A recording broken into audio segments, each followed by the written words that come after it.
Philadelphia, 1941. Everybody's got a hometown. This one's mine.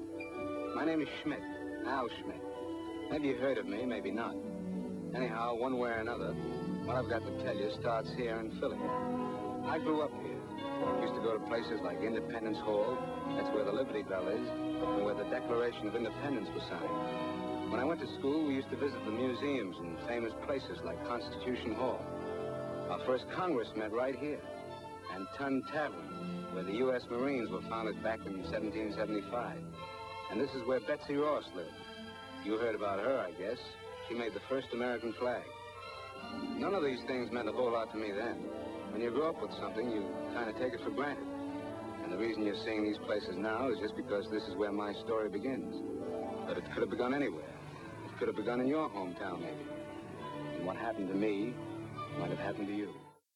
One of America's most famous war heroes of World War II, Al Schmid, lived right here at on Tulip Street. The address was 6508, and it remains today one of the most famous spots in Tacony. Al was a boy from Northeast Philadelphia. He was raised in Burholme, where his parents moved from Kensington.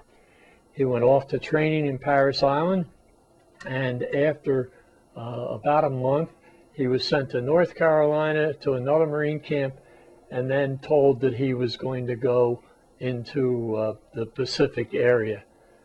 He was in his machine gun turret when the attack began at 1 o'clock in the morning. The attack lasted until 6 o'clock the next morning. Al's best friend, who he had gone through training camp with, was killed. He was operating a machine gun. Johnny Rivers was a man that Al would never forget. He never wanted to be known as a hero because he always said the real heroes are back on Guadalcanal. His experience with Johnny Rivers did much to change his life. Rivers was an Indian. Lee Diamond was a Jew.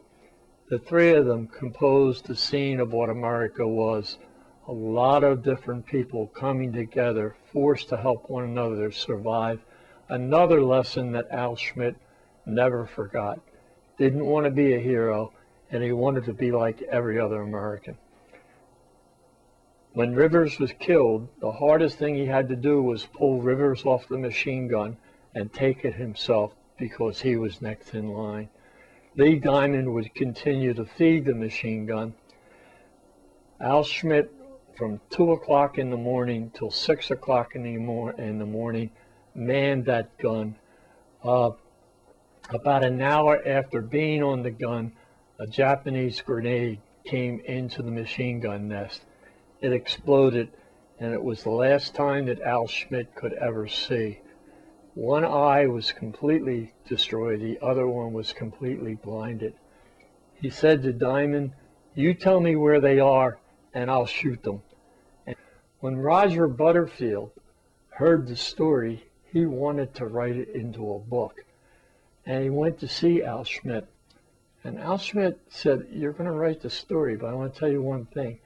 Never in this story are you to refer to me as a hero.